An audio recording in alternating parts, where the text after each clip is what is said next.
Welcome to Her Fantasy Football. You can hear us on Blog Talk Radio / Her Fantasy Football and on iTunes. Make sure to subscribe to us on herfantasyfootball.com so you can get our newsletter. Also, don't forget to look at our rankings before you set your lineup for week 5. And a friendly reminder, make sure to tune in to our radio show on SiriusXM Fantasy Sports Radio from 9 to 11 Eastern on Saturday night. Also, you can chat with us on Twitter at HerFantasyFB and on Facebook / Her Fantasy Football.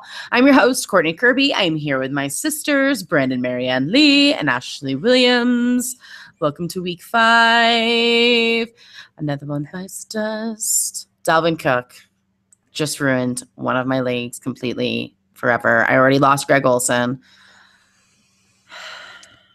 It's been a rough year for injuries. So we're only in week 4. I mean, it's just outrageous. 5, yeah. Well, I was saying it was week 4 all these injuries. I mean, it's Right. just like, are you serious? Like, come on. It's out of control. Yeah, what I was saying is I am undefeated.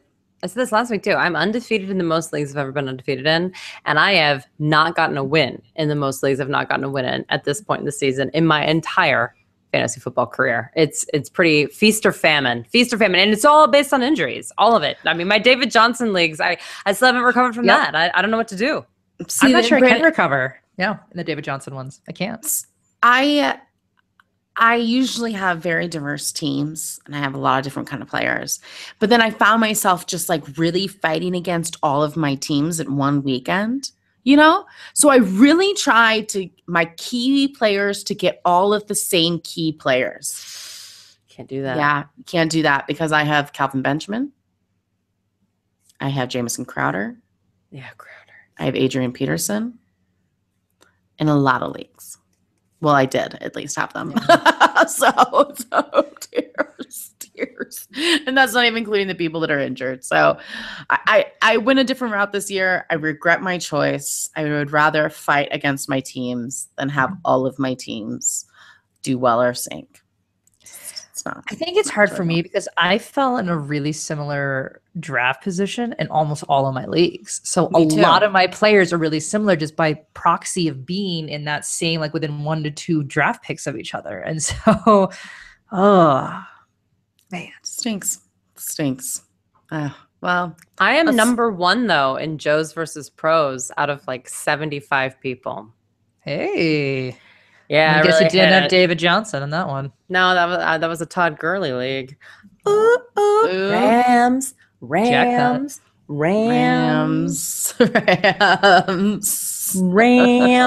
I mean, they're no Jets, but we'll get into that later. Oh, yeah.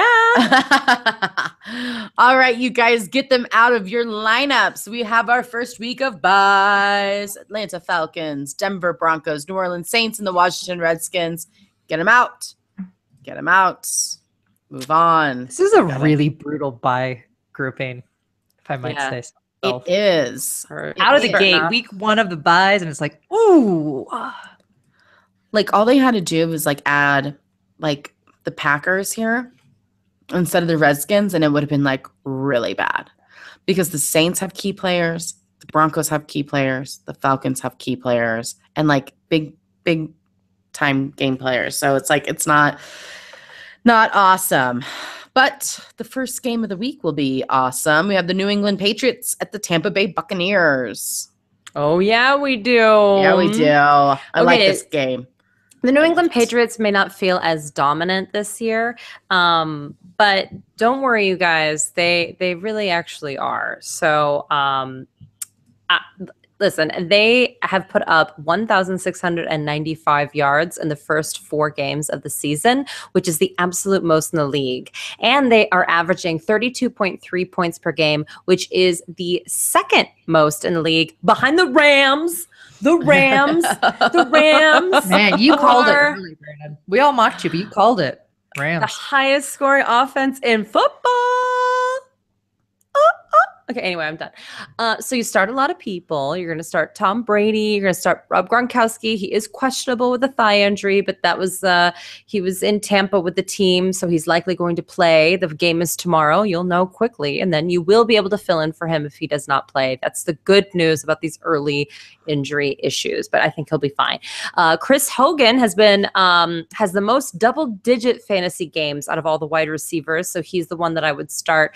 However, it's the beginning of the bye weeks, so certainly Cooks and Amendola are on your radar, especially since the Bucs have given up the absolute most fantasy points to opposing wide receivers. So, but don't worry, New England stanks on the other side, so it's going to be a fun, high-scoring game. Stanks. First, Rex Burkhead will be out for the third straight game. High scorer. Remember, he was going to be the guy. Yeah. Mm-hmm. I love fantasy football Twitter. It's the best. But the running back situation still is murky. It is Mike Gillislee for the goal line back, but unfortunately, their defense is so bad that they haven't really had a lot of goal line work for him. They've had to throw the ball a lot, so he just hasn't had a lot of carries, like around the 12 range every week. It's hard to get it done like that, you guys. He scored obviously those 3 touchdowns in week 1 and then a touchdown, but then it's been a dry spell. So hopefully he's able to get over that. And then James White is in for over 50% of the team's snaps. He is the guy who's on the field the most, but he's just not getting the work. In PPR leagues, he's a flex. That's true. Only 18 carries for 73 yards on the season. However, he has come down with 22 of his 26 targets for 173 yards, but no touchdowns again. So, it's fine. Dion Lewis scored a touchdown last week, but he hasn't scored over 3 fantasy points in non-PPR formats any other time this season. So you can't depend on that. He's the new Brandon Bolden, everybody, and you know what I mean. You know what I mean. And Gostkowski is only the 12th highest scoring kicker so far this season. Again, because it's been a lot of touchdowns, not a lot of field goals, not a lot of just, holding on to the ball. It's intriguing. I still think you hold on to him, obviously. He's Gostkowski. On the bench, wow. This is more of a segue into the Bucs than anything else, but the New England defense is really, really, really bad. Like New Orleans Saints bad. And they have allowed the most yards, 1,827, and the second most allowed would be Indianapolis with 1,585. So they have allowed more yards than they have had, and they have the most yards in the NFL thus far. Right. I'm saying. It's good. And it's 250 more than the Colts, who are the second most. And then they have allowed so the Colts allow more points per game at 34.0, but the Patriots are at 32.0. So they're right there as well at second place there. You guys, it's not good. Brilliant. Well, it is good. That was my dramatic flourish at the end. Did you see that? Yes. It is good for the Tampa Bay Buccaneers. We have Jameis Winston ranked number 3. Sometimes Winston is good. Sometimes he's not so good. You don't necessarily know what you're going to get, but I'm going to go that he's good this week after a near perfect game and facing what we just talked about, the awful New England defense. It has given up the absolute most fantasy points to quarterbacks. Mike Evans, we have number 4. Deshaun Jackson, 24. Evans is always in your lineup. Deshaun Jackson is a boomer bust player. He busted last week, so he should boom this week against the Patriots. So I like Deshaun Jackson this week. Cameron Brate, I told you to start Cameron Brate last week. I said that he might. I thought he could get 2 touchdowns. I'm sorry. He only got you 80 yards and a touchdown. I apologize. I wasn't expecting the 80 yards. I'm not going to lie. That's a lot of yards for a tight end that's not named Gronkowski. But hey, amazing. That makes 2 touchdowns in the last 3 games. So keep him in your lineup. Doug Martin is back, you guys. It's tough to say how much he's back because it seems like they're going to be splitting the carries between him and Rodgers. Rodgers did okay while Martin was gone against some tougher defenses. So I think that either one of them is no more than a flex this week, even though it's a bad defense. They're going to have the opportunity, so I don't mind you putting them in, but we just don't know how it's really going to pan out. I guess Doug Martin was watching all the games at like a sports bar, which I just love. It's like he had to be surrounded by it, just like he couldn't be there at the game. So he just needed to put himself in but he's in football shape is what I was told. All right. One of our listeners right now on YouTube is asking if Bill Belichick's going to take out Evans. I'm not quite sure this defense has been able to take out anybody, though. Am I right? Yeah. And Evans has got the volume. Dude, I'm not concerned, right? Yeah, but I mean, he did take out, I mean, he's making the point too. He took out Michael Thomas and DeAndre Hopkins. And I mean, yeah.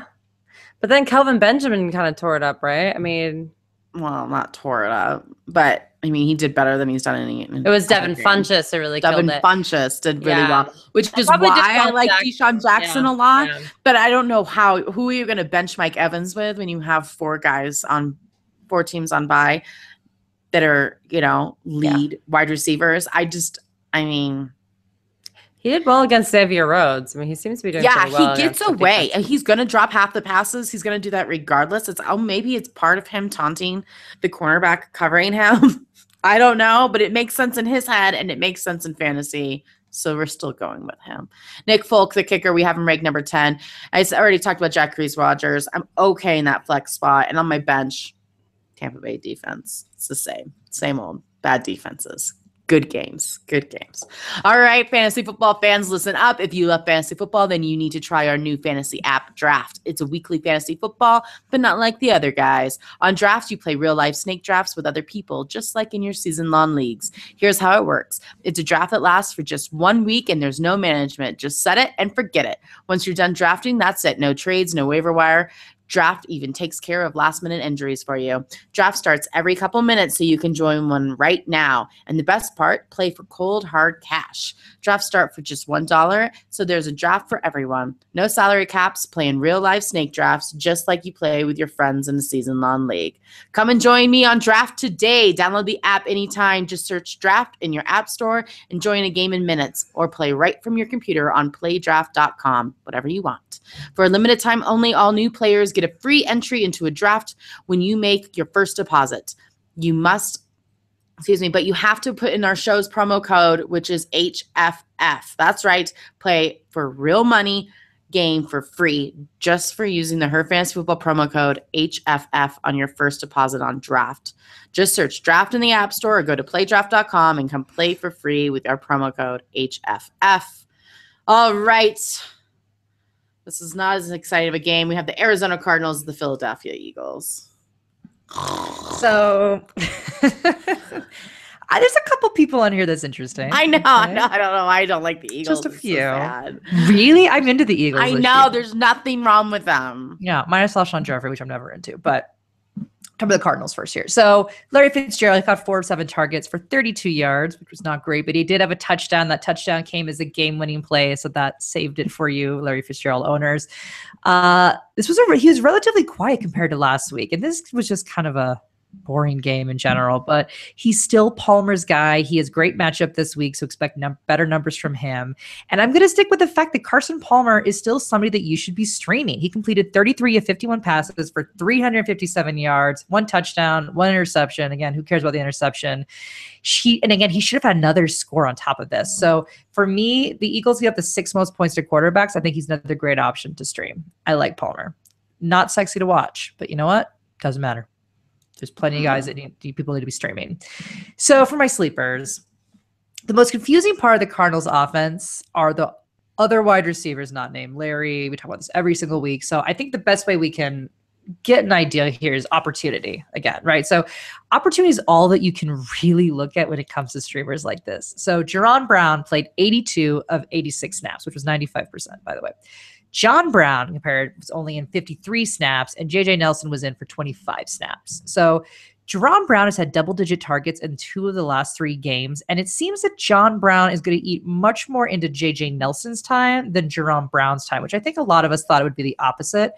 But it's not. It's going to be JJ Nelson. Now, granted, JJ Nelson has had a hamstring injury, and that still is lingering, but he hasn't missed any game time with it. He's missed some practice, and again, he missed practice on Wednesday, but he hasn't missed any game time. So if we look at the actual targets and such, John Brown was targeted 12 times, caught 8 of them for 105 yards. You compare that to much lower targets of John Brown, 7 targets, caught 3 of them for 47, and JJ Nelson only 4 targets, caught 3 of them for 34. Jerron Brown is the one that you're going to want to throw the dice on. So he's the one that you need to target if you need to take any one of these secondary receivers as a sleeper, because you may have Michael Thomas out, or you might have Emmanuel Sanders or Demaryius Thomas because of bye weeks. I'm okay if you want to roll the dice on Jerron Nelson out of the 3 if you have to. And it looks like we've got a 2-headed running game in Arizona, which is nice, down from the 3-headed we thought perhaps. But Chris Johnson rushed 13 times for 32 yards and had 31 yards on 3 catches. Compare that to Andre Ellington, who caught 9 of 14 targets for 86 yards and only rushed 5 times with a total of 18 yards.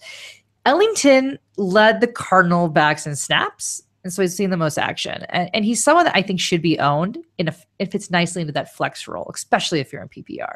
I think regardless of how the whole running back situation plays out, Andre Ellington's role is the most secure and you can feel the best about. So again, I like him as a possible flex option. You too.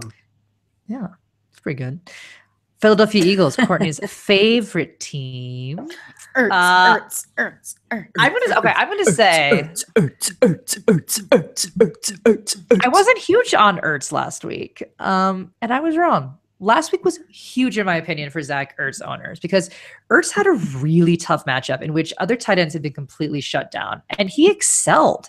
Zach Ertz caught 5 of 8 targets for 81 yards, and he now has more than 80 yards in 3 of his last 4 games, and he has had no fewer than 5 catches in each of his outings. So he is a must-start every single week, and I'm going to actually say that you do not concern yourself with matchups with him, period, going forward. Zach Ertz has finally established himself. Zach Ertz is a must-starter, period. Now, Alshon Jeffrey, on the other hand, I'm not as favorable on. His touchdown was the only thing that saved him, since he caught only 3 of 6 targets for 29 yards. Really bad. But he'll be up against Patrick Peterson this week. And, I think you'd be wise to find another option if you can, because he doesn't do great against shutdown corners. So if you have somebody comparable, I think you should not play Alshon Jeffrey. In reality, you probably don't have somebody that's comparable, which means that you will probably have to play Alshon Jeffrey, but you should not be expecting big numbers from him at all. Don't forget the Cardinals shut down all tight ends, or all touchdowns last week. So, it's just, I don't love it. I don't love Alshon Jeffrey against shutdown corners. Carson Wentz, on the other hand, I do love Courtney. And I can't believe you're not in the Carson Wentz train. I don't know why. This doesn't feel I right. don't know why either. Have you seen all the sad think pieces this week about how sad the Cleveland Browns are because they could have had Carson Wentz, they could have had Jared Goff, they could have had Deshaun Watson, and they got Deshaun Kaiser. Poor little thing. It's just, they benched him for Kevin Hogan. As we say, Browns are good to Brown. The Browns are going to Brown. Every week, everybody, every week. Well, Philly's happy with their choice, because Carson Wentz, he was 17 of 31, which wasn't great, but he still had 242 yards and a touchdown, no interceptions. He is the 8th highest scoring quarterback on the season, guys. He's only owned in 82% of leagues as well. So go check and see if he's out there in your league and snag him, because there's a chance he might be. So go look for him, especially if you've got a bye week. There's a chance he's out there. Now, for the sleepers, we might have possibly the most confusing backfield in the NFL right now. Try to think of one more confusing. Maybe the Saints, but then the Eagles. The Seahawks? No. Well, Seahawks, yes. Courtney, all right. Seahawks beat them out. So we're going to say Eagles is number 2. Cincinnati Bengals? I guess it's not confusing. It's just bad. It's just bad. It's not confusing. It's bad. So here's the deal with the Eagles backfield. And I'm sorry, I've got a cold, so I sound even more like a man than usual here. But you sound great. I don't at all. Actually, I'm sitting here just like seeing my snotty face. Like, anyway, I'm going to stand by the fact that I think Blunt is still the one to own, as he is the goal line back. But let's talk about stat lines here. So Wendell Smallwood played 35 of 79 snaps, which was 9 more snaps than Blunt. But Smallwood was out-touched by Blunt 17-14. So Smallwood rushed 10 times for 34 yards and a touchdown, plus 4 catches for 45 yards. And he is the pass bound back. That's what he is. But LeGarrette Blount rushed 16 times for 136 yards and had 1 20-yard reception. He's never going to be a pass catching back. That's not what LeGarrette Blount does. That's why they have Wendell. That's why they had Sproles before he got hurt. they're always going to have that two-back situation. But then you got Corey Clement, who rushed 10 times for 30 yards. He looked interesting, but really his only purpose is to piss people off who own Blount and Smallwood. That's really all he does, is he takes away touches and takes away yards from those two guys. So the moral of the story for me is that Blount is a guy to own out of them in standard league. Smallwood's your guy if you have PPR, but Blount generally is a goal line back. Smallwood only got the touchdown because Blount didn't get in 4 times. They just changed it up and changed the play. So it's very confusing, and this could change again next week. But as of right now, Blount's your guy. Nelson Aguilar caught only 3 or 4 targets for 58 yards. He's a streamer only. And Torrey Smith caught 1 of 3 for 9. Did drop a potential 80-yarder, though, so that one hurt if you're a Torrey Smith owner. But the problem for me is if you're in bye week trouble, maybe you can consider him. I think there's better options for you out there to stream this week, like Jerron Brown is an example. He's a much better option than Torrey Smith. Jerron, I love Jerron. Jerron Brown, I love you. I have him a lot of places, actually. I just went out and just snatched him up everywhere. Good for you. Yeah. All right, we have game of the week. New York Jets, the Cleveland Browns. The Browns. All right, those Jets. All right, below Powell, finally. There you go. Managed his first good game last week. Total of 190 yards and a touchdown. Well done, sir. Granted, 75 yards and a touchdown came in one play. Correct. But you know what? You still got over 100 yards. With the Where rest he of your fell touches. down. He acted like he had died, and then he got up and ran again. That was crazy. That was crazy. So good. It's so good. This is his second week in a row with a touchdown. So now we can have him ranked where we thought he was going to be when drafting him on a bye week. But I wouldn't play him with any high expectations. I think he is still that flex guy. We might have him ranked high, but Cleveland is tough against running backs. Luckily for Powell, receiving backs do better against the Browns. Bell and Mixon had a tough time against Cleveland, but Bernard and Buck Allen both had double digits. So Forte would most likely miss this week, as well as in 12-man leagues. I think you need to kind of move on, but you might want to think of McGuire as a flex option as well. He had a huge game last week with over 130 yards and a touchdown. Play with low expectations, but high hopes. And I think that's kind of how the Jets feel in general and how you're going to use them. Yeah. So low expectations, high hopes. Hopes. Jets defense. High hopes for them as well. We have them ranked number 5. So get her done. Streaming defenses, get them in your lineup. Sleepers, Jermaine Kearse and Robbie Anderson. If you want consistency, this is not where you should be looking.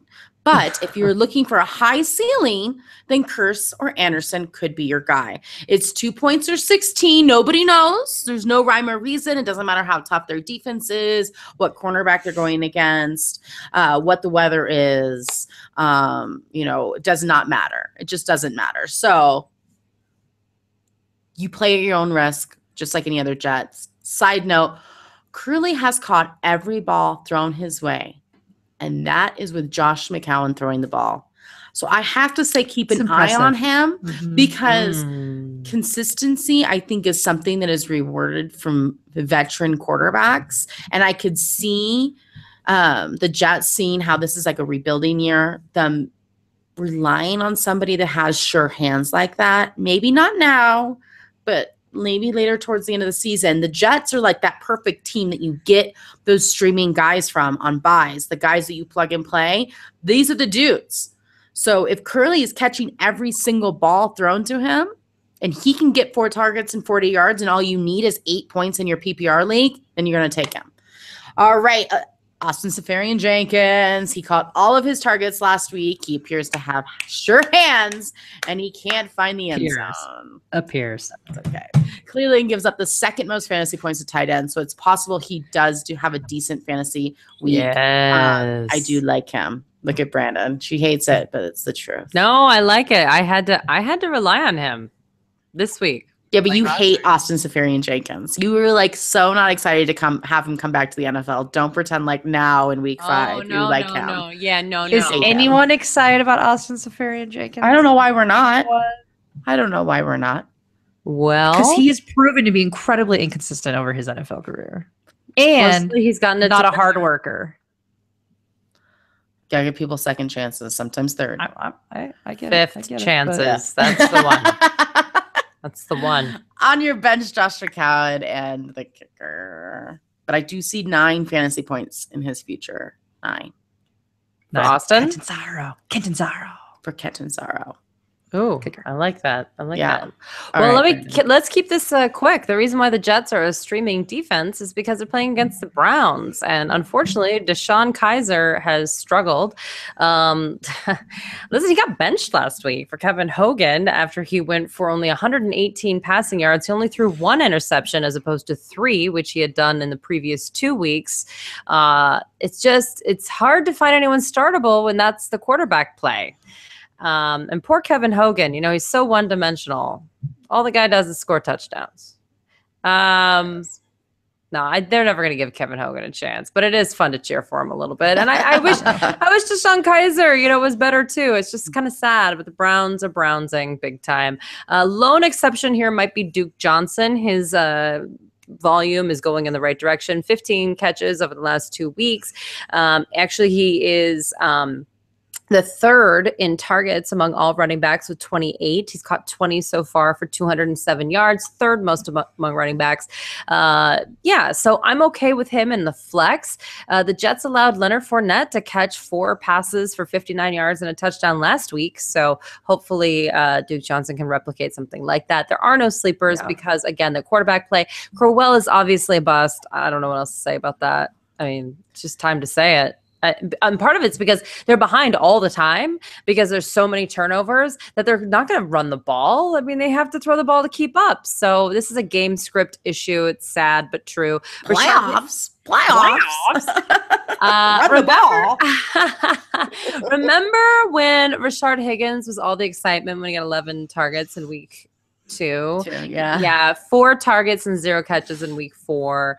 But he is on the field for the most snaps. I don't know what to tell you guys. Kenny Britt is questionable with a knee and groin injury, but also Hugh Jackson said that if it wasn't for injuries, he would have benched him. He is not playing good enough football. I say you just drop him. I don't think there's any way you can possibly rely on Kenny Britt moving forward, and I don't think he has any trade value. Sammy Coates hasn't caught a ball yet as a Brown, but he's back at practice after nursing that hamstring injury.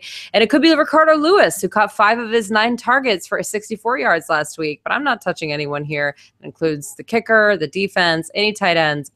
No. So this could be another week where you ask if this is the week the Browns win on our serious show, Brandon? And you and Courtney both vote Browns. I'm going to go Jets, Ashley. I'm going to go Jets. I would go Jets on this one. Yeah. Breaking the trend. Which probably means Browns are going to win. Right. Yeah. I'll try to keep it together. All right. We have the Carolina Panthers, the Detroit Lions. Let's talk about Cam Newton, shall we, ladies?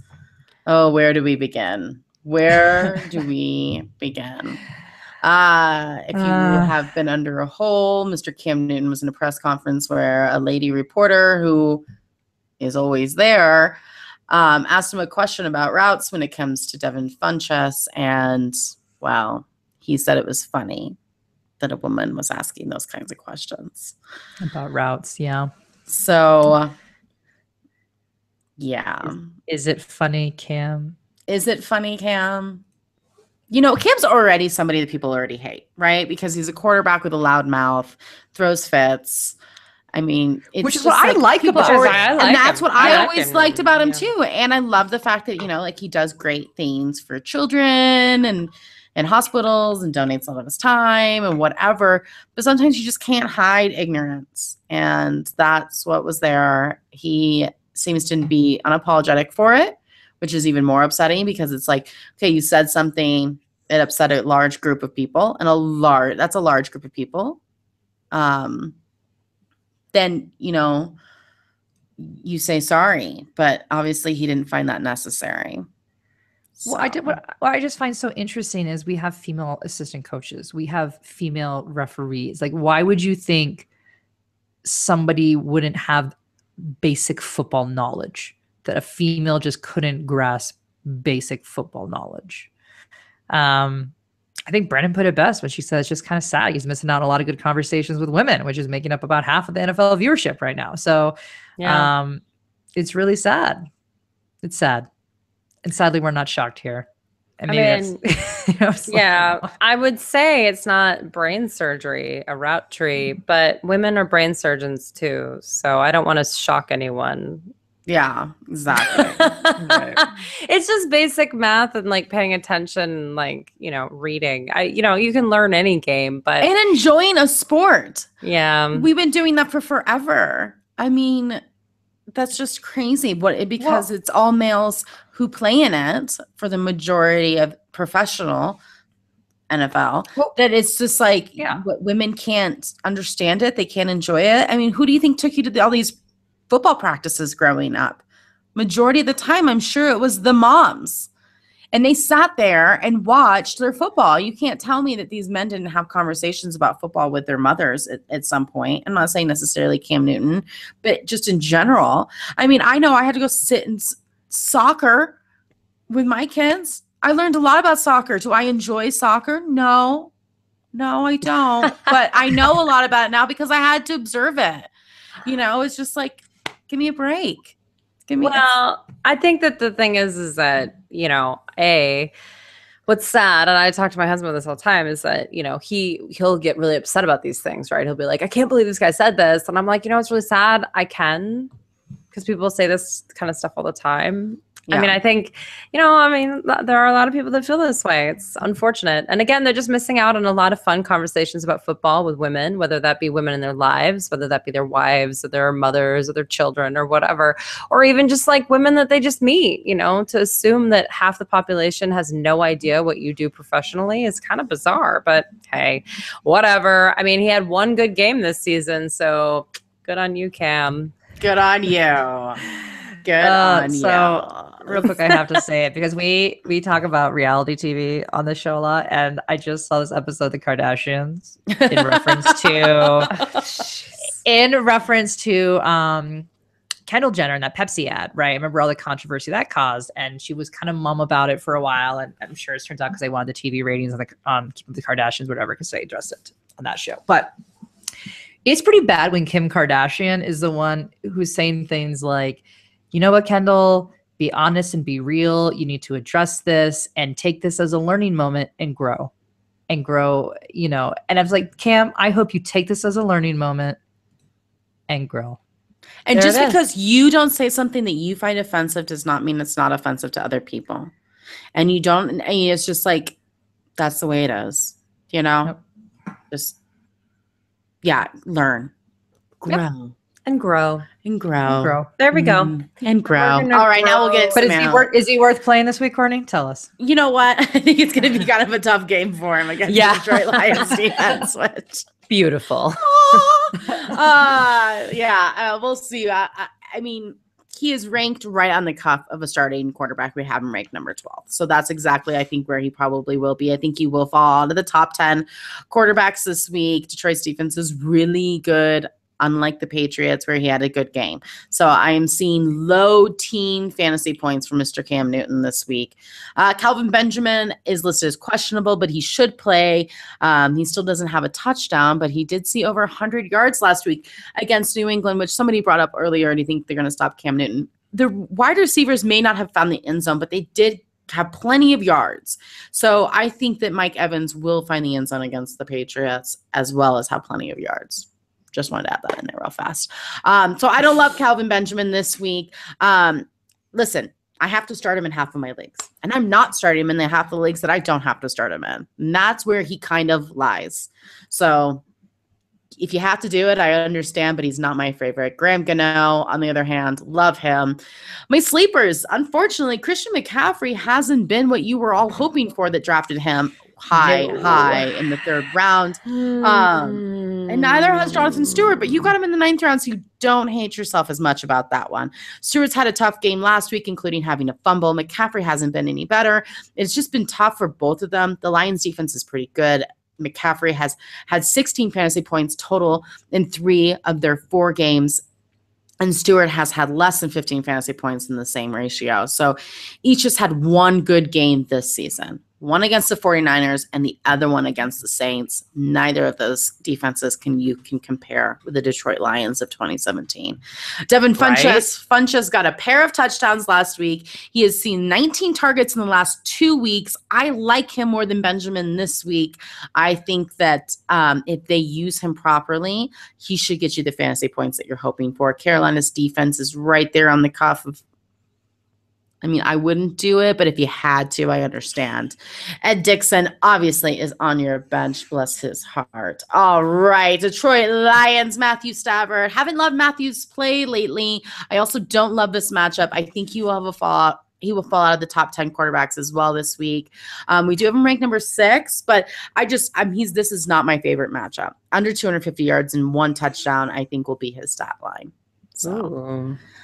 Golden Tate. It's a brutal week for quarterbacks, though. It is a brutal week for quarterbacks. It is. I don't like anyone this week. Can I just not play a quarterback? I know. It is really tough. You can. You won't win. Yeah. Okay. Well. Thus far, Tate has gone every other game being worth anything. So this is supposed to be his week on. So go ahead and put him in your lineup. This is it. It might also be a home and away thing, which it's okay because the Lions are home, so you can go ahead and play him. It's fine. Detroit's defense, I said it on our SiriusXM show. I said this is the unsolved mystery, whether the Detroit Lions defense is really worth anything or if it's just been the matchups. And I said I think that they are going to go against the Minnesota Vikings that have been one of the toughest offenses for defenses this year. I think they're still going to get double digits. And sure enough, they still got double digits. They're still the number 1 defense in fantasy points. You were starting the Detroit's defense. I hope they have a very, very good game on Sunday. Matt Prater, obviously, Amir Abdullah. The man is breaking records this year, you guys. More than 86 yards. Which is more than he's ever had. So first for him, 20 carries. He had 94 yards rushing, which is the most he's ever had. Boom, 2 of those. And he got his first touchdown of the season last week. Amir Abdullah. More than 8.6 points. More than 8.6 points. Yep. He's got a new floor. My friend, moving on up. You're moving on up. I like his potential. This is a tough matchup. So if you need him, okay, but because of buys, I don't hate him. Just temper your expectations. I don't think he's going to be making many more records this week. Marvin Jones. Jones is right where he should be in that 35 to 40 range. Only play him if you have to. Theo Riddick, do not love him this week. Haven't liked him yet. He hasn't done much, guys. It's sad, but that's the reality of it. Eric Ebron, stop yourself. Stop. All right. The Los Angeles Chargers, who everybody loves to go see, and then New York Giants. Okay, I don't know if you saw this really interesting article on theringer.com titled "The Chargers Are a Case Study in Whether an NFL Team Can Survive Without Fans." But they talked about how they're swapping human fans for profitable empty seats in Los Angeles. And it was very intriguing as to like kind of what's going on there. And that, you know, I mean, the players basically said, we don't have a home field. Like there's a place where we go to play more than once, but it's not a home field advantage at all. In fact, the majority of the fans are for the other team. And it's a soccer stadium and they can't even sell it out. It's really, really sad. And then this team is sad. And I think that it all ties together actually in fantasy land. I think this is just kind of bad juju. They're the best worst team in the NFL. Right next to the New York Giants. But the Los Angeles Chargers are the best worst team. I think they are. I think they're good. Yeah. They've got good players. They have good fantasy. Like, they do. They just can't get wins. It's okay. Yeah. No, I agree. So here's the deal. One of these 2 teams is going to win. I think we all lose, but one of these teams is going to win. The Chargers or the Giants. And I think it's probably going to be the Giants, but we'll see. No. I mean, I don't know. They're both really bad. They're both bad on really both bad. sides of the ball. They're both really bad. And mostly it's because their quarterbacks are making huge mistakes often in really vital parts of the game. So we'll see. It should be a very interesting time. Tyrell Williams has actually been on the field for 92% of the team's offensive snaps. And then Keenan Allen has been on the field for 86% of the snaps. Now, Tyrell Williams had a big game last week, but he hasn't had as much before. 4. Keenan Allen is a must start, though, based off of volume every single week, regardless of matchup. The Giants are in the middle of the pack, allowing an average of 216.5 passing yards per game, which is the 19th most in the league. It's just kind of like, if Melvin Gordon is completely healthy, I like him. The Giants give up an average of 142.8 rushing yards per game, which is the 5th most in the league. This would be a nice matchup, and maybe they could finally get their run game going. But unfortunately, I'm not quite sure what's going on with his knee. I'm not quite sure they're being honest with us about his knee. So I'm having a difficult time suggesting him. Keep your eye on the injury report. He was good weeks 1 through 3. Last week, he was not. I wonder if this is a knee issue, and I don't know if they're going to be honest with us. I don't want to tell you what to do with the tight end situation either. This is very, very weird. Very weird. Listen, Henry and Gates have been on the field about the same amount of time. Henry scored a touchdown last week. Sometimes it's Gates. I mean, and the other thing is, like, when Henry doesn't, have a big game, he gets a 0. And that's literally zeros like out. Zero. Nothing. Half of the times he's gotten 0 points. So I want to tell you he's going to get a touchdown here. It's that or 0. And it depends on whether or not you need to swing for the fences. Travis Benjamin scored double-digit fantasy points in weeks 1 and 3, and 4 or fewer points in PPR formats weeks 2 and 4. This, I guess, is a pattern. If you want to believe in that, I just don't think I want to even touch that with a 10-foot pole. And then the Los Angeles Chargers are 26th in average fantasy points scored as a defensive unit. So they're off the chart. No, and Young Hui Koo makes me cry all the time, scoring an average of 4.75 fantasy points per game. In terms of the Giants, you guys, one of these teams will win. As I said, Odell Beckham Jr. is questionable after dislocating his finger and twisting his ankle again in week 4, but it looks like he's going to play and he's fine. He did go to the press and talked about the weird peeing celebration and his private conversation. The Giants are just sort of spiraling out of control. But you know what? He came. Every time he got hurt, he left. I was like, "Oh, that's it. And he came right back and got hurt again. Came right back. Yeah, the guy plays ball. The guy can play ball, and I don't really care about the peeing antics and all of that. Yeah, I don't care. I'm getting asked about a Mike Williams stash. If you have a very deep roster or a deep bench, yes, I'm fine with you stashing Mike Williams. My main problem here is that I'm not quite sure this offense is going to score enough points to go around, and Keenan Allen seems rather entrenched. So many mouths to feed there. Yeah. So many mouths. Yeah, if it's not Keenan Allen, I'm just a little nervous. I'm going to say this, though.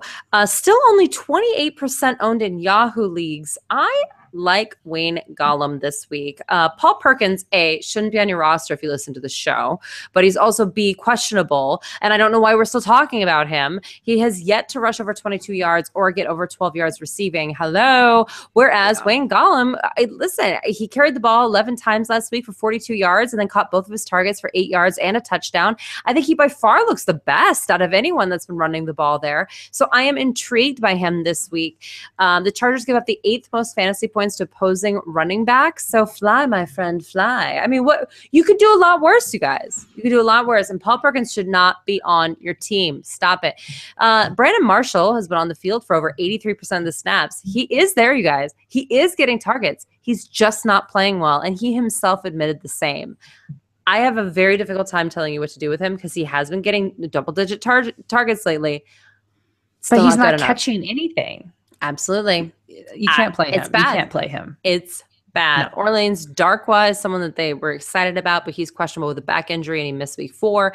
No kicker, no defense. The Giants are the 30th highest scoring defense in leagues right now. That's right. There are only 2 teams scoring less fantasy points than the New York Giants. And they're the Patriots twice.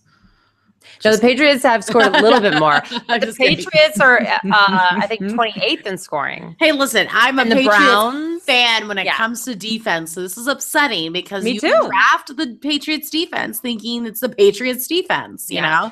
So I'm not, it's funny because how the world has. And I didn't mention 2 of my favorites, actually. I'm sorry. Sterling Shepard in PPR formats is a solid high floor option. He's not going to really get a great ceiling unless he scores a touchdown. But man, these are 2 kind of like, wacky teams, so anything's possible. And then my guy Evan Engram, at least 4 catches and at least he's been over 40 yards every single game, and he's a tight end. I don't know how he's not owned in every single league. So for me, they're just automatic starters. So I just want to point them out as well. All right, the second game of the week, San Francisco 49ers and the Indianapolis Colts. Oh, yeah. Oh, Carlos Hyde. We all know that if Hyde is on the field, you were playing him. He's a top 10 running back in standard leagues. Not a huge game last week, but the Colts give up the 6th most fantasy points to running backs thus far. So if he plays, you're playing him. Pierre Garçon. Garçon came back to reality last week with 4 receptions for 36 yards. The only reason why he is ranked so high is because he's playing the Colts. Yeah. Wide receiver 3 or a flex. His floor is very low. Okay? So, low expectations, high hopes. Marquise Goodwin is listed as questionable with a concussion. That is his 4th in just over a year. That's some scary, scary stuff. I will say for my sleepers, Trent Taylor. And you may ask yourself, who's Trent Taylor? I asked myself the same question. But I am not saying to start him. But in really deep leagues, he could be an interesting play. He saw 10 targets last week, had a touchdown last week. The Colts give up the 8th most fantasy points to wide receivers. Cooper Kupp found the end zone. J.J. Nelson found the end zone. Kenny Britt got a touchdown. Paul Richardson got a touchdown against the Colts. All of those guys were not the number 1 wide receiver on their team at the time. I'm just saying. We know there's nobody else, so it might be Trent Taylor. Maybe Opportunity. It's there. Actually. Yep. Everybody else is on the bench. Brian Hoyer, excuse me. The defense, the kicker, the tight end, George Kittle. And for the Colts. So I think Jacoby Brissett is someone that people get kind of excited about, and they're like, oh, maybe it could really happen. But I just want to point you guys in the direction that his 1 game of double-digit points came against the Cleveland Browns. Yep. Okay. So temper your excitement. I don't know, San Francisco is close to the Cleveland Browns, so I could understand your excitement as well. But yeah, T.Y. Hilton, also, that was his only big game. Other than that, it's been 5 or less points in standard scoring. So that's a little tragic. Frank Gore is a solid, 8-point type guy, 8 to 12. Again, it's the bye weeks. Maybe that's your thing. This is the best matchup they're going to go up against, you guys. So if you're not playing them now, you're never going to. They're just going to be very solid fill-in dudes. No one is exciting on this team. Jack Doyle, I don't even know what to say about this, you guys. He's had negative points. He's had 7 points. He's questionable with a concussion, limited at Wednesday's practice. I think I'm going to say that you avoid. But basically, that's the only bad matchup is actually for Jack Doyle. Everyone else is a pretty decent matchup, but you are really throwing darts here. I'm going to say this right now. If T.Y. Hilton gets another 20-point game, I want you to trade that. I was going to say but I'm going to just trade him. Make me not We're swear all at excited you. about Andrew Luck because he says, I will for sure play sometime this year. But to me, that says he's not close to playing. Right. Sometime this year is not what I wanted to hear. No. He is back at practice, though. He is throwing the ball. It is going in the right direction. I still think that you have someone in your league who has high expectations for T.Y. Hilton when Andrew Luck comes back. And I just think he's the one thing that you can trade and get some value on. Agreed. I agree with that. I agree. All right, you guys. We have the Tennessee Titans at the Miami Dolphins. The Titans, Delaney Walker. Listen, this team in general has just been a disappointment thus far. Walker hasn't found the end zone yet, and he is seeing the targets, and we are talking about tight ends, you guys, so you're still starting Walker. It's just the reality we're living in. DeMarco Murray, they have been a lot of injuries when it comes to running back, so you are playing DeMarco Murray, but it is a timeshare for sure with Henry. Last week shouldn't count because the Titans got so far behind, they completely abandoned the run, but the week before, it was almost an even split. So to be honest, I am not in love with this situation going on with Murray and Henry against, decent defenses. I mean, Miami's not great, but it's not going to be everything that you were hoping for, I don't think. So I apologize. The only person who's not letting you down, his name is Ryan Suckup. So maybe we want this team to keep going down so we can still continue to enjoy Ryan Suckup. All these field goals. Yes, amazing. I would maybe even put him higher than 4. And I know I do the rankings for kickers, but well, you can call yourself out for sure. Well, no, here's the issue is that I sit there and I'll look at other industry standards too, just to make sure I'm not completely out of whack. And I am completely out of whack when it comes to Ryan Suckup and Greg Zuerlein, because everybody else have them far outside of the top 10.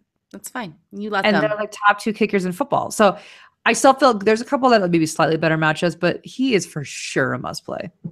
For sure. It doesn't matter about the matchups because it's like the Tennessee's not going to necessarily score, so he's going to get the field goal. So it's fine. It's fine. All right, Rashard Matthews. Matthews continues to see the target, so he's a nice play in PPRs for sure. Eric Decker just not getting the targets, not getting a red zone target. It's just not panning out for Mr. Decker. I'm happy he has his TV show so he can find his future elsewhere. Tennessee Titans defense is ranked number 17th, and Marcus Mariota was limited in practice Wednesday with a hamstring injury.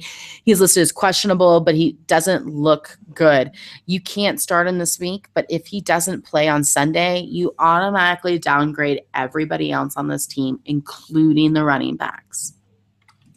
It's really unfortunate, but they all come down a level. All right, Ashley, the Dolphins. Well, let's just start with the fact that they were terrible, like just terrible in general last week. I mean, so no one's going to have great stats from last week. They're just not going to. So I am going to say that we need to put this week behind us. I'm sorry, I don't mean to interrupt you, but did you see the wild card for Jay Cutler? I'm getting to that, Brad. I can't not talk about it, Brad. Okay, good. So sorry. It's so outrageous. So I'm just going to say, let's put last week behind us. But if we have another week like last week, we're going to have to really reevaluate and rethink some things here. Okay. So with that, you were still starting Jarvis Landry, who hauled in 6 of 7 targets for 40 yards, still very, very reliable in PPR formats. Same goes for Devontae Parker, who caught 6 of his 8 targets for 69 yards. You can still play them. I think regardless of how bad they are, I think you can still play them. Again, maybe high hopes, maybe some slightly lower expectations than where you drafted them, but that's kind of the theme of this season, I feel like. Just kind of. So Jay Ajayi rushed 12 times for 46 yards and caught just 1 pass for 8 yards. Not what you were hoping for. Nope. But Ajayi owners really need to hope that Jay Cutler and crew can get better so they can not always play from behind and so they can actually be on the field more, give Ajayi a shot at some rush attempts. So not great. I have absolutely no sleepers on this team. Bench. Speaking of Jay and the crew that need to get better, Coach Adam Gase completely dismissed the entire idea that he's going to change quarterbacks, that Jay's his guy, because 20 of 28 for 164 and 1 interception apparently is okay in your book. I don't really know what their options are, so that's okay. But he also had, as Brian brought up, the most apathetic play in all of football last week. I mean, my husband would be quite upset if I did not make a mention of that Wildcat play, because he literally just sat there with his hands on his hips, didn't even like run or attempt anything with the play. I mean, it was unbelievable. Like football shame. You might as well have had the cigarette hanging out of his mouth in that play. So good. There actually is a meme of him with smoke coming out while just standing there. It's so beautiful. It's like, I sent it in our newsletter. It's there. And I was like, okay, maybe the smoking's not real. But do you know, Adam Gase said he was supposed to look apathetic on that play. Okay. So here's what I can't beat myself out here, or I would say it. But then it was funny though. You mentioned that, Brandon, because as my husband and I are watching it, we both were like, that's outrageous. And then he says, well, maybe this is their strategy, that they just have him look this uninterested and apathetic, and they're going to do this a couple times, and then bam, they're going to actually roll it out. I'm like, I don't think so, babe. I don't think so. Yeah. But maybe. Maybe. I mean, I don't think he realistically thought so either, but I mean, it was so outrageous. I mean, Jay Cutler just not giving a crap at its highest in that moment. Unbelievable. Anyway, we can go on and on about Jay Cutler, but Kenny Stills, you're not playing him either. He caught all 3 of his targets, only 13 yards. Julius Thomas was 2 of 4 for 29.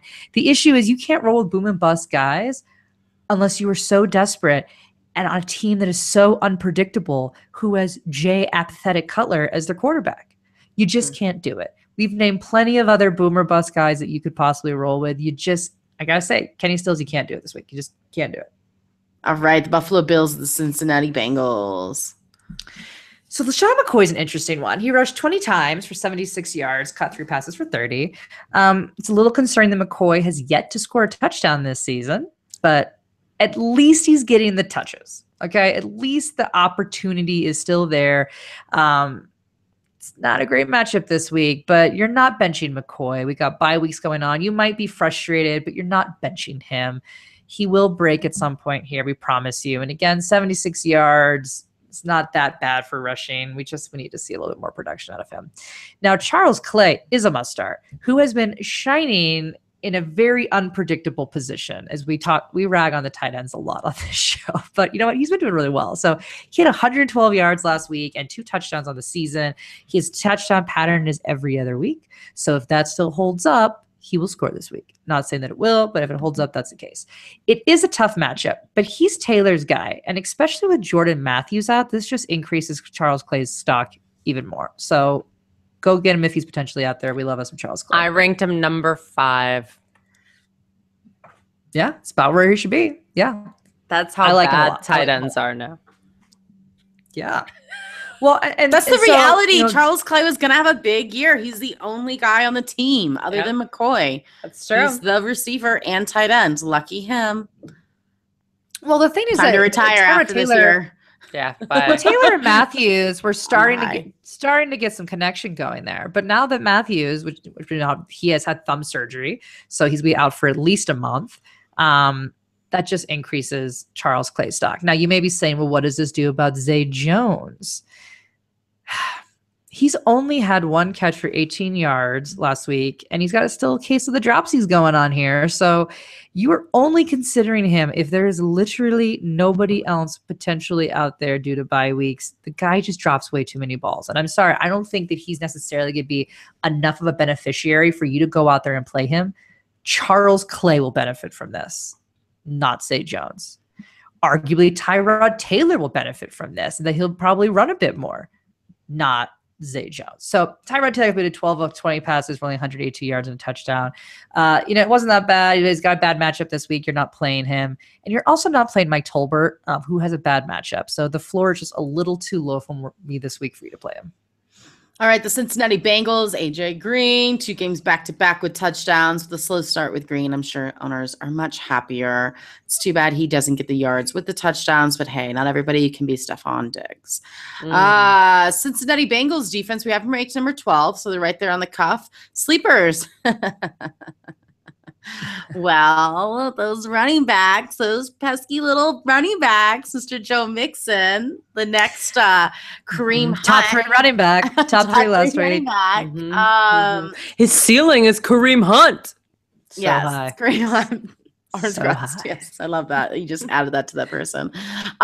Mixon is no more than a flex at this point. I know Mixon owners are excited about the amount of touches he saw last week. Just 21, but he only had 48 yards.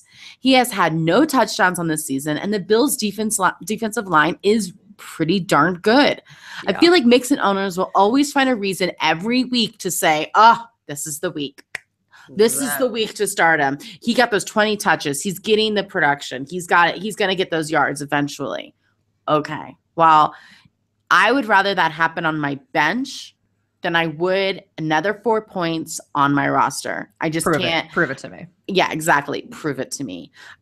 I didn't draft him, so I'm not feeling that angst that you are, but no.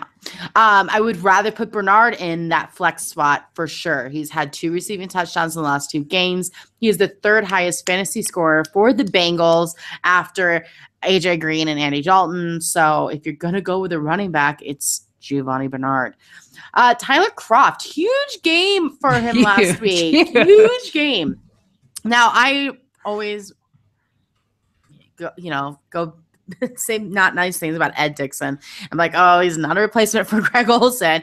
But I said there was a potential for the Kroft with the Tyler Eifert but I didn't tell you to play him. I'm not going to lie. I'm not going to pretend like I told you to play him because who would have? So I wish I would have called that, but I didn't. Maybe he can just slip in for Eifert and produce the same fantasy points. We will see. Now, with that said, he is a risky play. He has been limited in practice with a knee injury. So maybe this isn't the week that we're plugging him in, but definitely a guy to keep an eye on. And Andy Dalton is on your bench. Slow hand clap for Dalton, though. His performance last week, 286 yards and 4 touchdowns with no interceptions. With that said, you're not starting Dalton against the Bills that have given up the second fewest fantasy points to quarterbacks. Jeremy Hill, the most yards Hill has had is 29 total yards in one game. So that's sad. Kicker is not necessary to say. Jacksonville Jaguars at the Pittsburgh Steelers. So Leonard Fournette rushed 24 times for 86 yards and caught 4 or 5 targets for 59 yards and a receiving touchdown. I predicted 2 touchdowns last week, and he so nearly had it. He was so close. The other touchdown was called back. It was his game. It was going to happen. Just bad luck. But he was still great for you. So he's an RB1, and we love him. Expect his usual 13-plus points. That's just what he does. It's like clockwork. The guy is just consistently getting you double-digit points. So we love him. Now, Chris Ivory rushed 9. He's sleeper talking here. 9 times for 42 yards and is playing about 40% of the snaps. Now, keep your eye on him as he has some deep sleeper potential on certain weeks. This is not that week, but keep your eye on him because he is at least getting some touches. He's getting some play. So it's an interesting potential situation. Now, Marquise Lee came out hot, but he has cooled down in a big way, my friends. He caught only 2 of 3 targets for 18 yards, and his drop count, oh man, he has had 7 drops on the season thus far. He's like a Mari Cooper. It is. They're like blatant drops. It's a little brutal. So Alan Hearns has been a bit more reliable, catching 4 of his 10 targets for 42 yards. He's been targeted in the end zone a bit more. The Steelers get the second fewest fantasy points to wide receivers. So I don't love this matchup for either one of them. If you had to pick one, I would go with Hearns. Also take note that Lee did not practice with a rib injury today. So also not great news for him. Bench, well, Mercedes Lewis came back down to the real world and didn't catch any of his 4 targets last week. Bortles has a tough matchup, so that does not bode well for Mercedes Lewis. He is benched. Blake Bortles is also benched right now. The Steelers get the 3rd fewest points, so this could be a really not pretty week. But I do really like the Jacksonville defense. I know they're playing the Steelers, but you know what? They're just producing. They had -1 point in week 2, but other than that, they've been like 28 points, 13 points, 15 points, depending on obviously your settings for your scoring, but they are solid. And I think they're going to be able to still produce this week. All right, those Steelers. Agreed. So that's part of my problem here is that normally Big Ben and a lot of the Pittsburgh Steelers are people that you can start at home, but unfortunately they're playing against the Jacksonville Jaguars. And like the Detroit Lions, ends up they're really good this year. So I'm having a difficult time really kind of assessing this particular matchup. It looks like Big Ben's just had a lot of issues this year. I mean, he got, the Antonio Brown meltdown happened last week. He's coming out and he's talking about, how he should be more like Heath Miller. And like weird stuff. It's like, what is he even talking about? It's just very weird. I'd like him to stop holding grudges against his wide receivers. That's been kind of difficult for us as fantasy players because obviously Antonio Brown had his worst week last week after this meltdown. Obviously something's going on in that locker room. It's really ugly. Last week at Baltimore, Ben completed 18 of his 30 pass attempts for 216 yards, a touchdown, and an interception. In good news, Le'Veon Bell got his groove back. 144 rushing yards off of 35 carries. Whoa, that's a lot of carries. He caught 4 catches for 42 yards and scored 2 total touchdowns. Now, here's the thing. The best matchup against Jacksonville is running the ball. So I think this could be another 35 carries game for Le'Veon Bell, and then that means it's tough for all the receivers. I'm still starting Antonio Brown because he's Antonio Brown. Hopefully they get it together. In terms of Martavis Bryant, I think this is going to be too wacky of a matchup to really rely on Martavis Bryant this week. Or Juju Smith-Schuster, who keeps kind of coming in here. I will say that Eli Rogers was a healthy scratch, so it looks like Juju is the guy. And I feel not great about any of this. I will say that Jesse James, though, is questionable again with a shoulder injury, but he was questionable in week 4 and was able to play, came in, caught all 3 of his targets for 40 yards. And Vance McDonald has yet to catch a pass as a Pittsburgh Steeler. I think Jesse James is someone moving forward that you want to watch in good matchups. Kicker Chris Boswell has a very high floor in this game. So, yeah, I would also start the Pittsburgh Steelers defense. Jags. Jags are good at Jags. All right, Seattle Seahawks, the Los Angeles Rams. Russell Wilson, man, he's come back. This is what he does. He always has a slow start, and then he comes. And I think he's taken off. We're good. So he completed 21 of 26 passes for 295 yards, 2 touchdowns, and a pair of interceptions. But he also ran for 38 yards. He will be good again this week. I think you could expect 20 or more points from him. I don't think he's going to quite have the 30-point range that he had, but I think he'll be, solidly in the low 20s. I think you feel good about him. Jimmy Graham caught 4 of 6 passes for 61 yards. You are playing, even though he has not scored a touchdown, he is consistent in an inconsistent position, and that is really all you can ask for. Really, touchdowns are just the icing on top, okay? You generally with tight ends have got the touchdown dependent guys or guys that get yardage, and it's very rare you get both. Those are the Gronks of the world. Sometimes, Jimmy Graham in the past, but for the most part, you should just be happy that he's scoring you at least this many yardage, and he does have the potential for a touchdown. So I think it could happen this week. Doug Baldwin, he was kind of the decoy. We were a little bit nervous about this. He caught 3 passes for 35 yards. I do think he's going to do better this week. They weren't going to push the envelope with him still a bit injured and being on the win. But Doug Baldwin didn't practice on Wednesday. So make sure you check your lineups and see. I would like to see a full practice in there so that I feel a little bit better about it. It isn't hopefully limited, but I don't know if we're going to get that assurance. So Paul Richardson caught 3 passes for 65 yards. He's a nice yin to Baldwin's yang when they're healthy. So Baldwin being more than a decoy, hopefully this week should expect better numbers for Paul Richardson. If Baldwin isn't healthy, if we're not seeing full practices, then Tyler Lockett definitely slips into that sleeper role. He was targeted 5 times, caught 4 of them for 67 yards. Could he do it again? Possibly, yeah. If we're not seeing that practice, then he definitely could. I still like Paul Richardson more, but he's someone that if you need to stream someone this week, you could go out there and get Lockett. There's a chance, especially with Baldwin a little bit injured. Now, speaking of injuries, Chris Carson, because it's the year of injuries. He is on IR. He underwent left ankle surgery on Tuesday. He's been placed on IR, and he will miss the rest of the season. So what does this mean for the running back situation in Seattle, which we already declared as the most confusing running back situation? Well, I would expect a weekly competition from them. And you've got Thomas Rawls in the picture, Eddie Lacy, CJ Procise, JD McKissick. The workloads are entirely up in the air. So my recommendation is that you literally stay away from absolutely all of them. Now, what we do know is that Carroll said that Thomas and Eddie Lacy are going to take the load at running back. So we're going to see probably, at least out of the gate, a little bit of a split. But neither of them have really produced this year.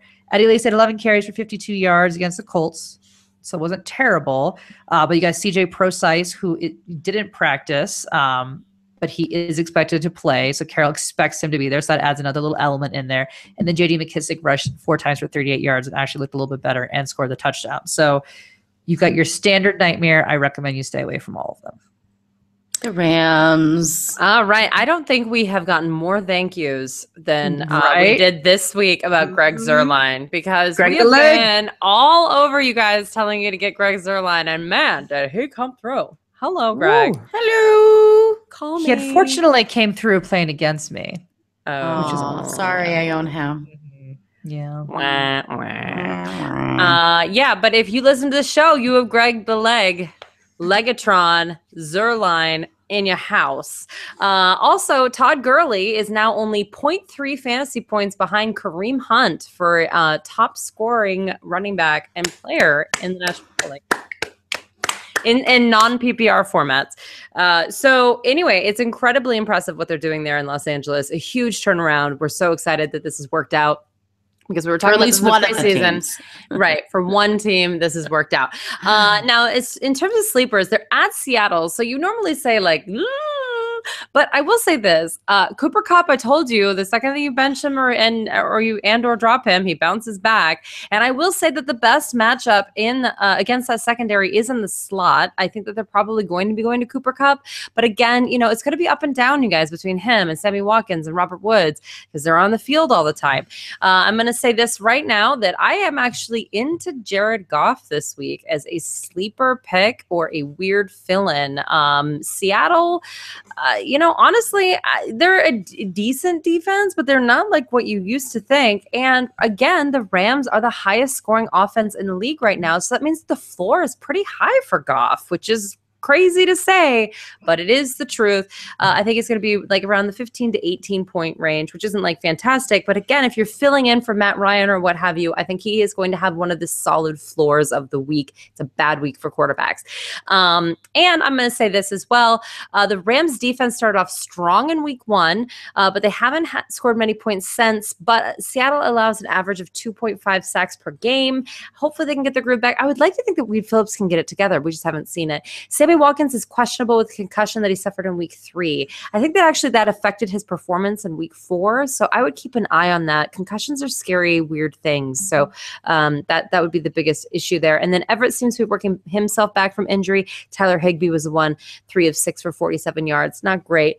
But it's going to be an interesting week, you guys. And go Rams. Go Rams. Yeah. Baltimore Ravens at the Oakland Raiders.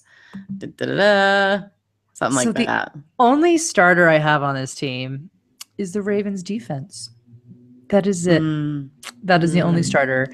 I like the fact they're playing EJ Manuel. So potential sleepers. I got some questions about Alex Collins last week, and it's just a tough one. So, Collins got the start over West and ran for 82 yards on 9 carries. But he was not able to haul in his 4 targets. He also fumbled the ball. And Coach John Harbaugh noted that he has to hold on to the ball, and fumbling has been an issue for Collins always. He fumbled 17 times in college. He's already fumbled twice in 3 games as a Raven. Harbaugh goes on to say, quote, "The leash isn't going to be long on that. When you come in here and drop the ball however many times he has dropped it, I'm not going to tolerate it."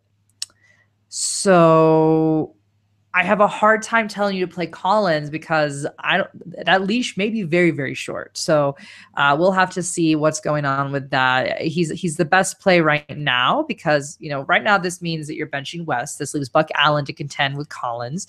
Now, Allen's racked up 7 yards on 2 carries, but was able to bring in all 6 of his targets for 37 yards. Now, Buck Allen owners are hoping that Collins continues to fumble and that the Ravens continue to play from behind, which does lend more action to the pass catching back, which is what Buck Allen is. Both of those things are very doable. So it's kind of a toss-up for me between who you play between Collins and Buck Allen. So tough call. Ben Watson, 5 catches for 43 yards. He's a tight end that you can stream. He's one of the few players I will say that you can stream and potentially start because he is seeing that consistent targets from Flacco. So bench, Jeremy Maclin. There's just not enough production there. This is a terrible offense for you to be a wide receiver on right now. And I have to mention Mike Wallace only for the fact that I said I would not mention him again until he proved worthy. And I guess 6 of 10 for 55 and a touchdown counts. But I'm still saying we do not. We probably, here's the thing. Well, I guess. But was this a week 1 week wonder? Yeah, it definitely could be. This offense is truly horrible. So I don't think you can roll the dice with Mike Wallace. I'm playing both Macklin and Wallace this week. I'm going to prove you wrong, my friend. Yes. Dicey. Very dicey. Yes, I am. Whoa. Very risky. You stop. Just you wait, little ladies. Just You'd rather play Mike Wallace over Tyler Lockett this week? I don't. It's not whether I'd rather. I don't own Tyler Lockett, so I have to play Mike Wallace because that's the guy I own. There's no one else left. So that's beside the point. I'm playing him, and therefore he's going to do well this week. Okay? All right, let's get into those Oakland Raiders. Marshawn Lynch has been terrible along with the rest of the team the last 2 weeks, but I think he will bounce back somewhat this week. Baltimore gives up the 5th most fantasy points to running backs, but that is a bit inflamed by Le'Veon Bell last week getting over 30 fantasy points. But still, I think Lynch will get low double digits. 12, 13 fantasy points. I like that. Inflamed. Yeah. Inflammation due to Le'Veon Bell. The bruised knee bone is inflamed. Yeah, that's what it is. Sleepers, because that's where we're going now, unless you're on the kicker, because you can start him.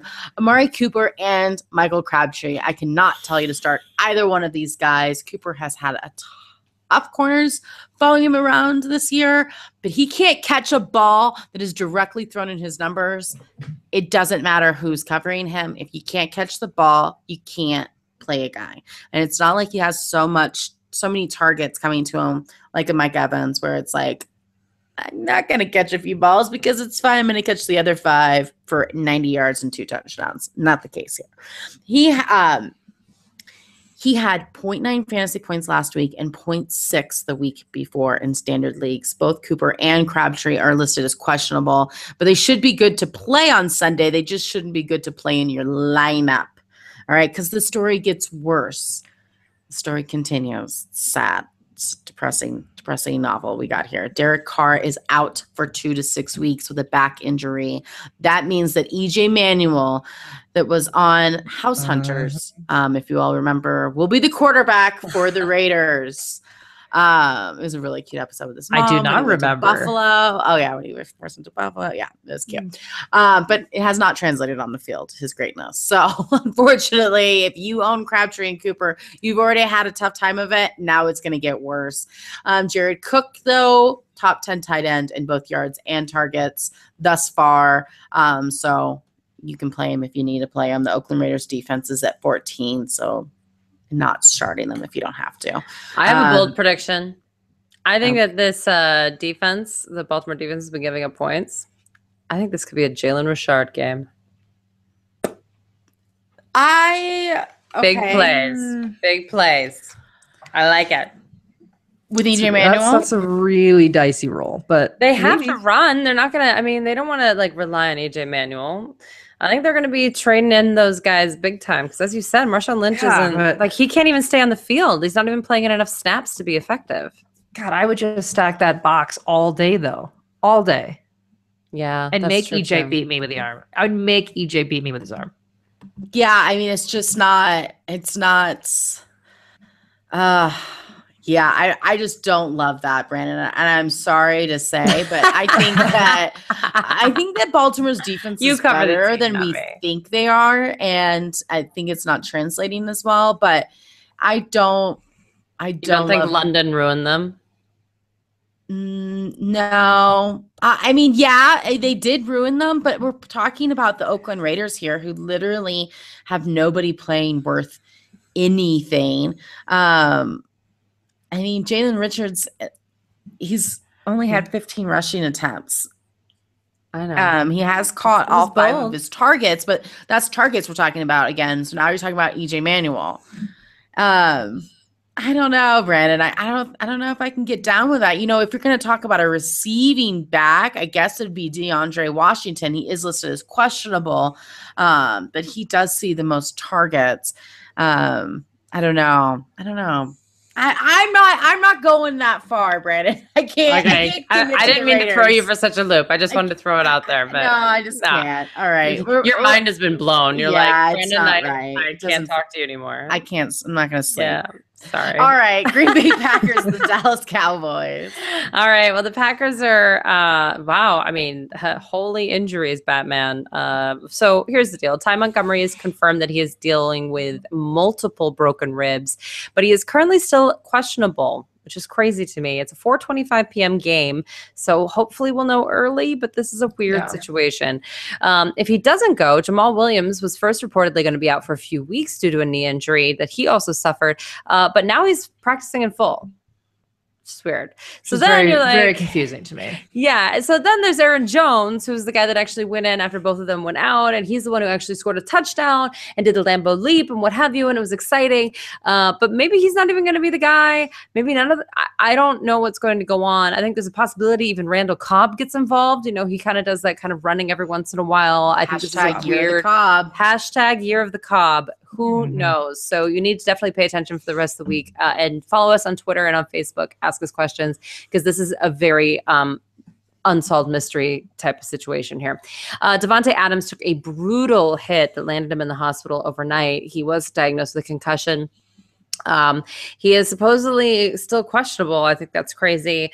But if he does not play, I'm okay with, obviously, Jordy Nelson. You always play. You always play Aaron Rodgers.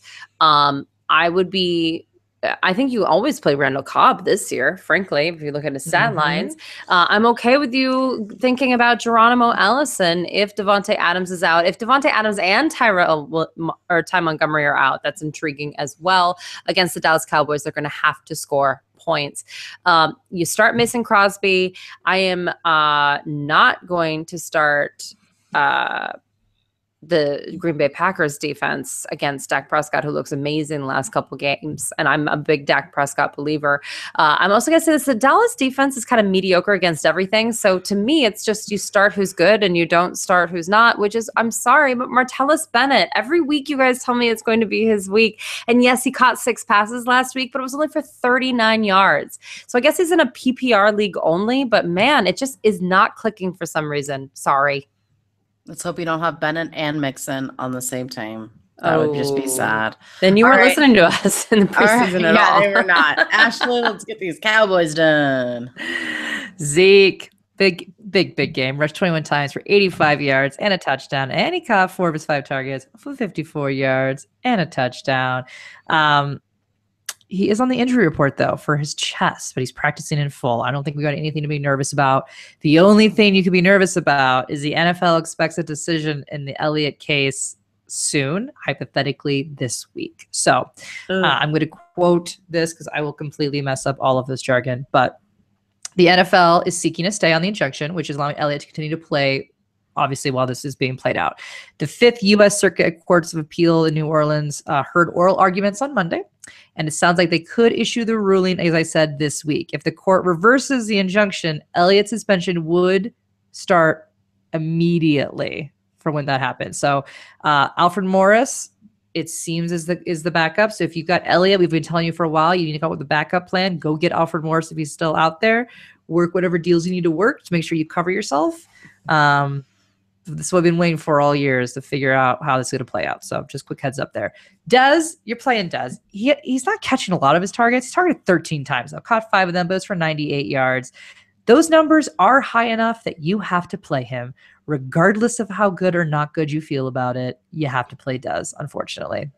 I have to tell you. Dak Prescott, you can feel good about the 252 yards, 3 touchdowns, rushed for 25. He's the 6th highest scoring quarterback on the season, guys. So while it's not a great matchup on paper, I think he's still going to do fine. You're playing Dak Prescott. Now, sleepers is Bryce Butler. He's not targeted a lot. He was only targeted twice last week. They caught both of them. For only 12 yards, we did get a touchdown. So if you need a boom guy, he could be it because I like Dak. So he's only owned in 1% of leagues. So he's definitely out there if you want him. Big dart throw, but sometimes that's what you need during bye weeks. Now, my bench is Terrence Williams and Cole Beasley. Obviously, it's different if you were PPR. Williams caught 4 of his 6 for 34. Beasley 3 of 6 for 17.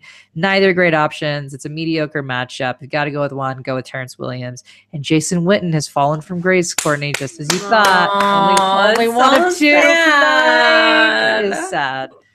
He's just not getting enough targets the past 2 weeks for you to consider him. He's just not getting the targets, so you can't. There's nothing wrong with Jason Witten. He is just my poster child to why I hate tight ends. It is not him. He is not any more special than Eric Ebron or Martellus Bennett or Jack Doyle or any of the others. It's hard out there. Guys that I can't stand. They're all the same. It started with Jason Witten. Yeah. All right, the Kansas City Chiefs of the Houston Texans. This might actually be game of the week. It could be. It's going to be really exciting. What can I say? The Kansas City Chiefs are the only 4-0 team in the National Football League, which is pretty crazy. Kareem Hunt is human, had his worst game by far, and still scored you over 12 fantasy points in standard scoring. Boom. Yep. There you go. I'm starting Alex Smith. That's right. This guy's floor is 15 points and his ceiling is 30. That's a starting quarterback in the National Football League, you guys. I know that's crazy, but they're going to have to throw the ball or he's going to have to scramble to keep up with Houston. Deshaun Watson is now a guy who can hang 50 points on opponents. Now, I don't think he's going to do that against the Kansas City Chiefs. No. But my point is they are going to score points, though, and he's going to have to step it up. And that's what he's been doing all season, you guys. Alex Smith has been stepping it up all season long, which I feel bizarre saying, but I would be irresponsible not to. Travis Kelce is a stud. Obviously, last week was great. He has had some down games, but you can't bench him. And Tyreek Hill didn't have that great primetime game, but we knew it was a bad matchup. We knew we were kind of throwing a dart there with him. He'll be fine this week against the Houston Texans. Houston's kind of middle of the road against wide receivers in terms of fantasy points, so Tyreek Hill should be fine. I'm not starting anyone else, but I do think it's funny that they have Kareem Hunt and Akeem Hunt on the same team. And sometimes I look at the wrong person's stat lines and I get shocked because I'm like, oh, Kareem, or yeah, what? Oh my gosh, you didn't score any points. Like, anyway, it's funny to me. And yeah, Harrison Butker is the rookie kicker who kicked 3 kicks, taking over Cairo Santos, who went on IR and then consequently got cut, mostly because of his contract. He was going to be up anyway. Risky pickup right now, but interesting rest of season. And I'm not starting Kansas City Chiefs defense against Houston, even though they've been great. I think Deshaun Watson is pretty solid, and they don't have enough tape on him to really figure him out yet. Boom. All right, the Houston Texans, DeAndre Hopkins. Hopkins had over 100 yards and a touchdown last week. Will Fuller had similar numbers. There wasn't a player on this team that didn't have an impact in their 57 points against the Titans, that's for sure. The Chiefs get up the 10th most fantasy points to wide receivers, so I am starting both of these guys. Lamar Miller. Miller came out of nowhere last week with 131 total yards and a pair of touchdowns. One on the ground and one in the air. It was nice. I guess we're starting him again. Welcome back, Miller. Thanks for not being a jerk all season. Deshaun Watson. Watson has yet to be. I know. I would get Deshaun Watson's jerseys for my kids because they love Randy Watson is their dance ID for Sammy Watkins, but I'm just not a Houston Texans fan, so that stinks. They're not in that level of like feeling bad for them like the Buffalo Bills. So I can't. But Watson has yet to be on the must-start list, but he has done better than the majority of quarterbacks thus far. So he is basically tied for 6th place in fantasy points with Drew Brees. I think after 2 nice performances and a great performance, we can start him and feel good about it. He will have the rookie moments, I'm sure. It'll be frustrating, but I haven't seen much of them yet. And the fact that he loves to run, I enjoy. Houston Texans defense is right there in the cup. We have them ranked number 13th, and everybody else is on the bench. We have the Minnesota Vikings, Chicago Bears. So let's start with the news. Coach Zimmer said Sam Bradford's knee has a chance to play in week 5. But honestly, I don't think it's going to happen, and you certainly are not going to risk with a Monday night game. Keenan will be the one to play, and you're not playing him either. So in terms of who you would actually play, Stephon Diggs, he continued his success with 5 of 7 for 98 yards, which was almost half of Keenan's total passing yardage, by the way. Diggs is his guy. That is who he goes to. You are playing him regardless of matchup, but it helps that he happens to have a nice matchup this week. So feel very good about Diggs. Adam Thielen, again, he's targeted 8 times, which is good for a wide receiver too. He caught 5 of them for 49 yards. He has earned a wide receiver 3 or flex position in your lineups, especially because he has a glorious matchup this week. So I feel really good about Adam Thielen. I think you can as well, especially because we're talking buys here. So if you have him on your team, you can feel good about it.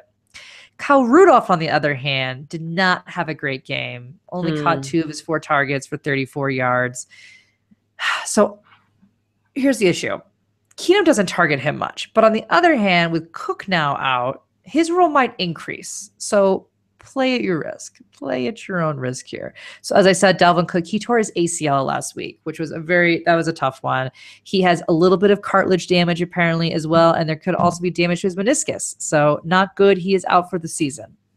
So Latavius Murray should step into the featured role with Jerick McKinnon as a change of pace option kind of back. Murray is still not 100% from his ankle injury from the offseason, but he says he's healthy enough to handle the workload. I'm not loving that. That's not super convincing to me. But Murray should handle essentially those early down goal line plays with McKinnon getting most of the kind of passing reps, snaps. So I don't love either of them. Hopefully you've got another option. Let's just throw that out there. And then wide receiver Michael Floyd, he is done with his 4-game suspension, so he is back. He will be, in my opinion, the number 3 wide receiver on this team, but he is certainly behind Diggs and Thielen. Don't go jumping into guns here because, again, it's Keenum. All right, the Bears. Feels so bad for the Vikings. Just so many injuries. I know. As a Vikings fan, I hate to end on this matchup. Yeah, it's kind of sad. However, I'm going to say finally the Chicago Bears did make the decision that they are going to Mitchell Trubisky. Now this... Boo. Oh, come on. Are you serious? Are you kidding me? It's going to be bad. It's all going to be bad. I think it's unfortunate that he's starting his career on Monday Night Football against the Minnesota Vikings. What an awful week to put him in. Put him in next week. Let Mike Glennon have this one. Yeah. So, but listen, I'm going to try to be positive about this. I'm going to say this. Jordan Howard is still a stud, and hopefully will score a touchdown in garbage time just like he did last week. That's what we need. I'm even okay with starting Tariq Cohen as a flex with some high upside in a bye week situation because he does have that big play upside. We see it almost every single week. So if he just gets one of those, you feel good about that. I'm interested in who will become the favorite target of Mitchell Trubisky. It was Tanner Gentry, actually, in the preseason that was his favorite target, but Tanner Gentry isn't on the team right now. I think that he's on the practice squad. They may move him up. It's a very weird situation with him, but I still think that's probably not going to be it. So we have to just kind of keep our eyes open to see what's going on. I think it might be Kendall Wright if you're someone that needs someone today, but still, it's a little bit over the top. But you can't start a defense or a kicker in a situation where it might be a shutout, where it's a rookie. You don't know what's going on with anything. So that's just technique. But I think that he might surprise some people. I like Mitchell Trubisky. I just wish he had better weapons. But I think that if you can avoid them, obviously that's for the best. But hopefully this young man has a lovely career. But he only got 13 starts at UNC. So he doesn't have a lot of experience even in college, unfortunately. But he was great in preseason. Probably want to start the Minnesota. Weren't we all? I was very good in preseason as well. Yes. I was good. I was good too.